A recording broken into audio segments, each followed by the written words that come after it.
Gen Z বিক্ষোভে নেপালের প্রধানমন্ত্রী ও কমিউনিস্ট পার্টি অব নেপালের চেয়ারম্যান কেপি শর্মা ওলি ক্ষমতাচ্যুত হওয়ার পর অন্তর্বর্তীকালীন সরকারের প্রধান হিসেবে গত সেপ্টেম্বরে দেশটির হাল ধরেন সুপ্রিম কোর্টের সাবেক প্রধান বিচারপতি সুশীলা কার্কি। ঘোষণা দেন ৬ মাসের মধ্যে সাধারণ নির্বাচন আয়োজনের। চলতি বছরের ৫ মার্চ ভোটের তারিখও ঘোষণা করে দেশটির নির্বাচন কমিশন। সময়মতো সুষ্ঠু নির্বাচন আয়োজন করা বড় চ্যালেঞ্জ হবে স্বীকার করে দিনে ১৮ ঘণ্টা কাজ করে যাবেন বলে আশ্বাসও দেন কার্কি। এরই ফলস্বরূপ নির্বাচনী আমেজে ইতোমধ্যেই চাঙা নেপালের রাজনীতির মাঠ। কেপি শর্মার দল অনেকটাই আত্মগোপনে থাকায় দৃশ্যপটে ফিরেছে প্রাচীন বৃহত্তম রাজনৈতিক দল নেপালি কংগ্রেস পার্টি। তবে ক্ষমতার লড়াইয়ে তরুণ প্রজন্মের দুই নেতার কাছে হেরে গেলেন দলটির প্রধান ও সাবেক প্রধানমন্ত্রী শেরবাহাদুর দেউবা। সাধারণ সম্পাদক ও তরুণ নেতা গগন থাপা এবং মুখপাত্র বিশ্বপ্রকাশ শর্মা সভাপতির পদ থেকে দেউবাকে ইতোমধ্যেই সরিয়ে দিয়েছেন এবং তার স্থলাভিষিক্ত করা হয়েছে ৪৯ বছর বয়সী গগন থাপাকে।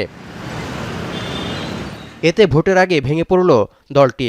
এর জের ধরে শুক্রবার কাঠমান্ডুর নির্বাচন কমিশন কার্যালয়ের বাইরে মুখোমুখি অবস্থান নেয় শেরবাহাদুর দেউবা ও থাপা গ্রুপের সদস্যরা। উভয় পক্ষই আলাদাভাবে নির্বাচন করার জন্য নির্বাচন কমিশনে প্রয়োজনীয় নথিও জমা দিয়েছে। তবে তরুণ প্রজন্মের সমর্থিত নেতা থাপা নেতৃত্বাধীন নেপালি কংগ্রেসকেই স্বীকৃতি দিল নির্বাচন কমিশন।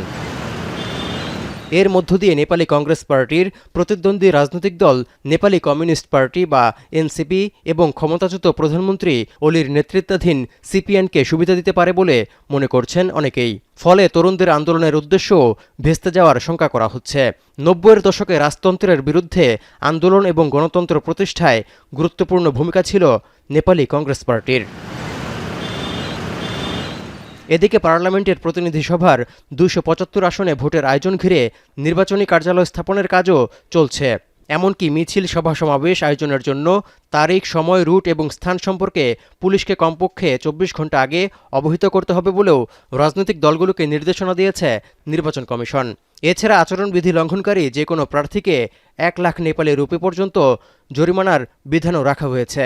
এমনকি প্রার্থিতাও বাতিল হতে পারে।